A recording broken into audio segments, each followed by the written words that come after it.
Hello, dear family from the African Diaspora News Channel. I bring you greetings from Kampala, Uganda. It's been a while. I'm so glad, I'm so excited to be back on air. My name is Douglas Majwega, and I'm coming to you live from Kampala, Uganda. It is that time once again when we are expecting our second delegation of African American representatives to come and interface with our government officials through the office of the ambassador.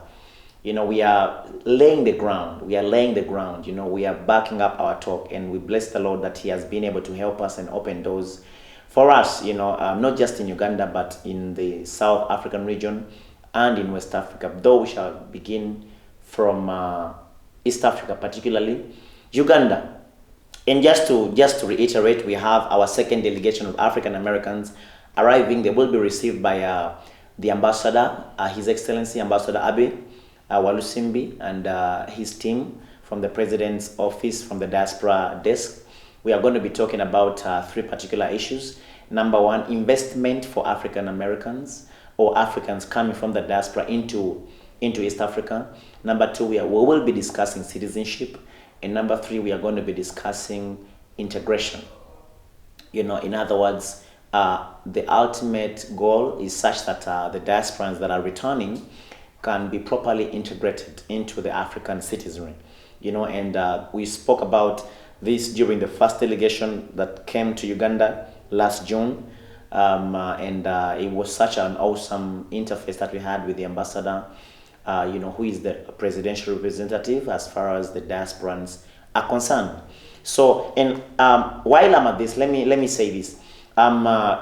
The current political atmosphere, in Africa is so conducive. It is very fertile that I strongly encourage our folk from the diaspora. I'm talking about the sons and daughters of the African continent that left or that were forced out of Africa during the era of slavery. Right now, there has emerged a breed of African leaders that are increasingly standing up to the West, who are saying we need to keep our resources in Africa so they can benefit Africans. We have, look at West Africa, what's happening right now. You got more than 70% of the leaders, the presidents in West Africa are standing their ground, and they are saying we need to make sure that the milk in Africa is feeding Africans, and we need to call upon, and they're calling upon all Africans outside of Africa to take advantage of what is already available in Africa.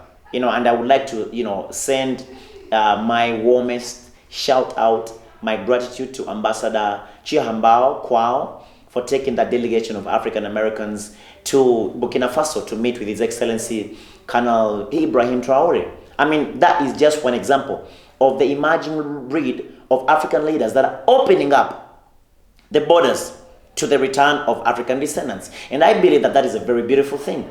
We need to take advantage of this window that has been opened. I know, we do have some leaders on the African continent that are not so, Pan-African as, so to speak, that are heavily under, the influence of the West. But then there are those in Africa. For example, our president, His Excellency, President Yoweri Kaguta Museveni, he has emerged as a voice of a statesman across Africa, when it comes to issues regarding Pan-Africanism, promoting Africa, like doing Africa, buying Africa, growing African, supporting African, whether on the continent and in the diaspora.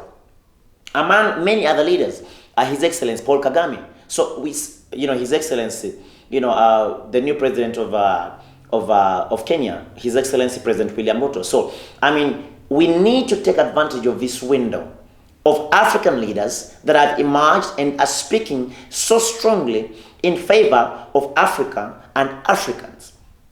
Now that the sun is up, we need to make hay. I strongly encourage our African American brethren, whether, and not just our brethren from Africa, from America, but also those that are from the Caribbeans and in parts of Europe. Now that there has emerged a breed of African leaders that are awake, that are woke to what is happening to what has been happening behind the scenes that has plugged Africa into servitude.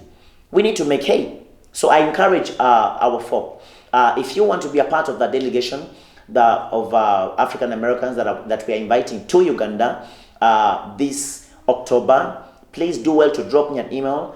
We do have our ambassadors in America, in Maryland. We do have 3 African American representatives that are helping to put this together. So I encourage you strongly. Do register. Let us come and begin putting the work in. Let's begin putting in the work, such that we open up the African continent, not just for the upliftment of Africans on the continent, but also to make the ground conducive for the return of her sons and daughters, especially those that were taken from the continent during the era of slavery. Now is the time.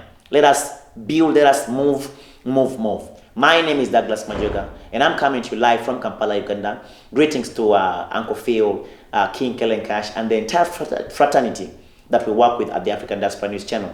Sister Wongel Zelalem, Sister Dimitri Kaye, I bring you greetings, peace and love from Uganda. Till next time, drop me a comment, drop me an email in case you're interested in coming, and we'll work the details out as the Lord helps us. Sharp.